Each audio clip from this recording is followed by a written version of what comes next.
This is the sixth video on the history of metaphysics, and we went through all the guys I could think of that had an impact on metaphysics. And what I wanted to do next was just kind of go through all of the different terms and topics that were studied. First of all, just the word metaphysics um, pretty much is just the study of existence.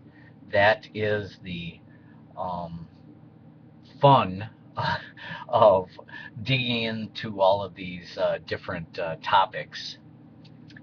Um, Being, um, again, a lot of the Eastern ways of thinking are the study of being and the nature of being and what what this is all about. Um, so I really like the Zen and the Tao and the Buddhist way of thinking because that is the study of being and the self, and that's what's interesting about it. It's not just a book with dogma saying um, this is what it's all about. Um, Question of God, whether God exists, all of that, as I've mentioned many times. Given that evil exists, um, I don't see how an all-loving God could exist, um, and all-powerful God and create a universe that's imperfect with evil. So that doesn't make any sense. Um, Also, it requires faith as opposed to just knowledge, what's right before you. So, everybody would hope that there is this God and that there is a purpose and so forth to the universe. But it really, as we went through many times, just seems to be this huge grand accident that we're part of. The study of time and space really is the subject of a lot of philosophy and metaphysics, especially as it relates to human experience, perception. Um, how did time ever come into being? Will it end at some point?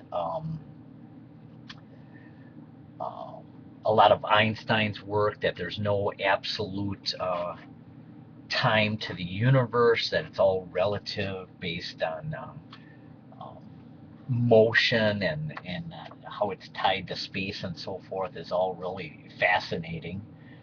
Um, Space, we have our three dimensions that we know about. String theory is getting into possibly there's 11 or 23 dimensions, many worlds theory. Um, so that's real interesting. Um, but just even beyond those potential theories that may get discovered or proven in the future is just space. The fact that there is a universe out here, whether that's limited or unlimited, and what is that sitting in? It is that does that just go on forever, or is this some kind of a limited universe that we live in that's sitting in some kind of a nothingness is just an amazing thing that you just keep going round and round on. Um, the study of change is also a huge topic. How do things change? Zeno's paradoxes. Um, is the world continuous? Is it discrete? A lot of the studies of continuity, studies of infinity, a lot of what Euclid did. Um, just why is there change? A lot of the analysis of Heraclitus is the universe just pure change, pure flux, and then change and flux of what um, might explain some of this elusiveness. You can never get to a stagnant, static universe that would be completely explainable. So just how did change come about? Is that just eternal? And all of those questions. Back to time again, eternity. Something must have always existed, always will, whether that's God or being or the universe or somethings or nothings or a combination of all of them. If time does exist, something exists for all of eternity, going backwards and forward. So, how does that relate to the self and being and human beings and so forth? Is of great concern to a lot of people. The concept of is there absolute knowledge or is everything relative? Um, Einstein proved that our universe is not only relative how we perceive it, but there's this actual link of relativity between time and space and how we're experiencing the world. So, absolutely, we're living in a relative world. Um, but then the question is there some overriding absolute truth to the universe? Um, on the one hand, you say there has to be because there is just the one universe and something has to be true, something is here. And then on the other hand, is you can't really get to the bottom of it. So is there just many truths and based on your limited perception? Is that the truth here on Earth? What we believe, the laws of nature, are those true? Or is there something that even transcends all of those? Paradoxes come up a lot in metaphysics and philosophy. Um, Zeno's paradox. Galileo actually had a paradox where um, uh, one can equal two, um, and paradoxes of finite sets and um, inf- infinity being within finite sets and all that relates to Escher tilings and study of infinity and all of that is just mathematically amazing if that really pertains to existence and the universe. Art keeps popping up. Just again, John Keats, beauty is truth, truth, beauty. Um, Art makes life interesting. Ayn Rand would say art should depict the actual real world. Other artists try to transcend this world and just the beauty and the unexplainable nature of a lot of different art, whether that be music or um, novels or mathematics or um, works of art by maybe Michelangelo and so forth um, are just make the life more interesting. Again, just evil existing in the world is such a critical point as far as whether God uh, would create a universe that's imperfect. That is just one of the biggest questions in the universe. Why is there evil and suffering and limits and imperfect beings when we say that God is unlimited and perfect in every way? Again, reality, the study of reality, a lot of the Eastern thought, the Zen and the Buddhism and Tao, it is the study of reality and the self, and that's what's so interesting and dynamic of it.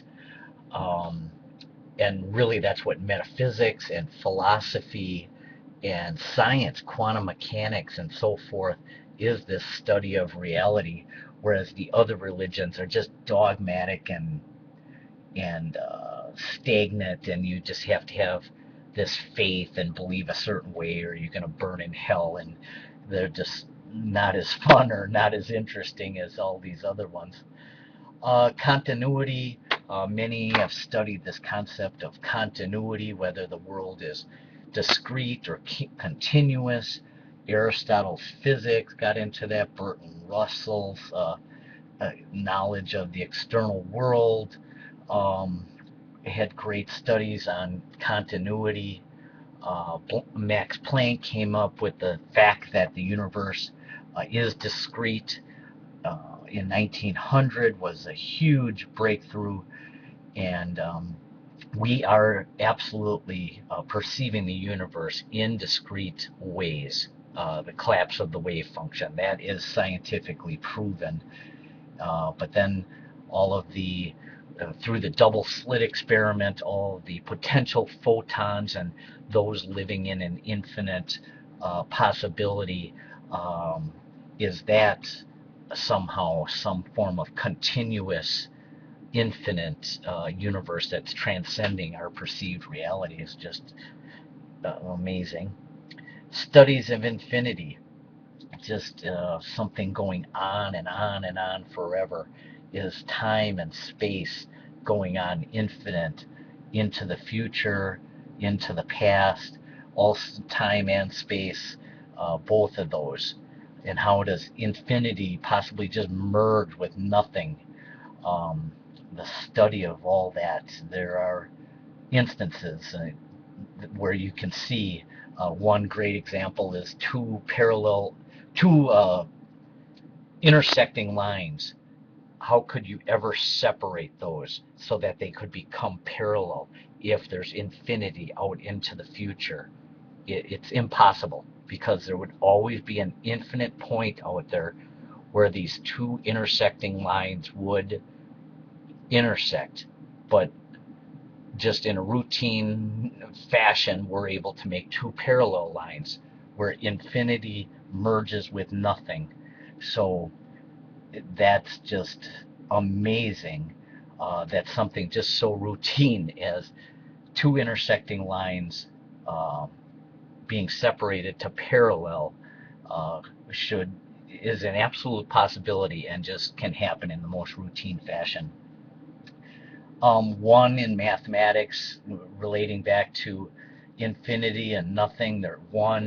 There is this one overriding truth and universe that we exist in, um, and also that one finite set can contain an infinite number of parts. So the interconnectedness of all of that. Zen, Tao, and Buddhism, again, the study of reality and being and the self are all real interesting. And Alan Watts and many others have explained a lot about that. And as I mentioned before, the one big thing at the crux of all these is they believe that you have to lose the self, the ego, to hit that nirvana. And that, to this point, is just the hardest sticking point of how that could ever be done outside of just dying, losing the self. How on earth could you lose yourself to hit nirvana or perfection? But either way, the pursuit of towards perfection and making your life as great as possible each and every single day and moment of your life, to experience as many fantastic nows as possible, is absolutely the way to go. Again, the self. What is the self? Is it the mind? Here on earth, that is your most valuable asset. Ayn Rand specifically gets into that, the objectivism. But upon death, when the mind ceases to exist, is there still a self and a being that exists when you become nothing? Or is that just completely the end? So just the power of the mind and freedom that you have with it. And uh, the next topic right there, limits. Every thought is a concept. So is that in itself limiting? Our mind is our most powerful tool, but it's also our most limiting tool. So that's real interesting, and then how that relates to the, the Eastern way of thinking. Truth, is there an absolute overriding truth to the universe? Um, on one hand, you got to say there is. But our limited minds could certainly never know it because it is that we are limited. Questions up here: freedom versus determinism. Is everything this Newtonian universe that once something is started, do you know the future, this deterministic future? And then the questions of freedom. We have a free will with our mind, but also, again, the mind is limiting. Concepts limit. So, how do you move towards that ultimate freedom?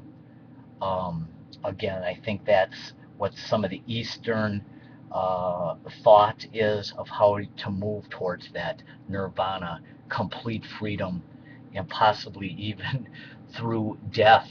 Um, you do attain that freedom, that you're not bound anymore by the mind and the body and so forth.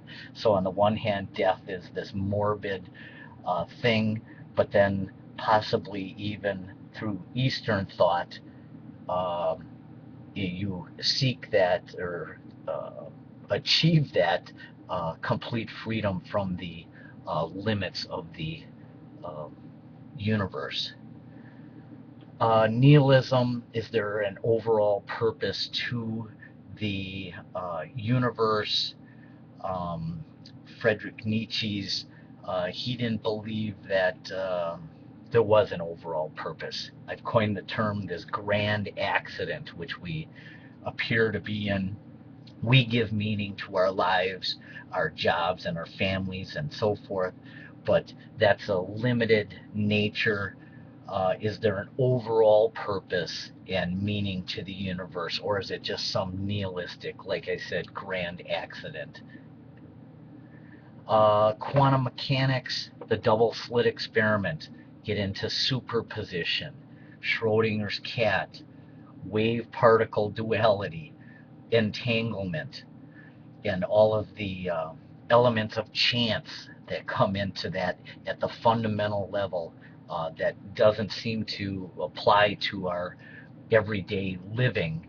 Um, but it is out there, and in the future it'll be very interesting to see how science takes us over the next 500,000, 10,000 years. Um, Physics, again, tying to that, you have the Newtonian physics and the new physics, the quantum mechanics. Black holes and Big Bang, just amazing things where science just completely breaks down black holes where time and space does not exist, just it can't even be conceived. Big Bang, how did something be created out of nothing? Um, what was before the Big Bang is just a major question. Many worlds theory, we've talked about. Um, um, Particles existing in states of superposition and potential, and are there many worlds that we're not perceiving, many dimensions possibly? Science and mathematics may uncover some of that going forward. In an infinite universe, it would seem that there must be, but just our limited minds can't at the current time um, comprehend or understand that. Leo Buscalia's love, how important that is, to love another person, have an enjoyable, loving relationship, and enjoyable life on earth, and love being just such a critical point of that. Realism versus idealism. Is there this real world that exists outside the mind? When you're dead, the universe continues to go on and function, whether you're there or not. Others seem to believe in more of this idealistic um, uh, belief that everything has to exist in a mind. So be is to be perceived, as George Berkeley would state. So these arguments are uh, real interesting. And then again, as we mentioned, Escher tilings, uh, a finite image with an infinite amount of images within it, just is an amazing picture and fact. And and just the now again.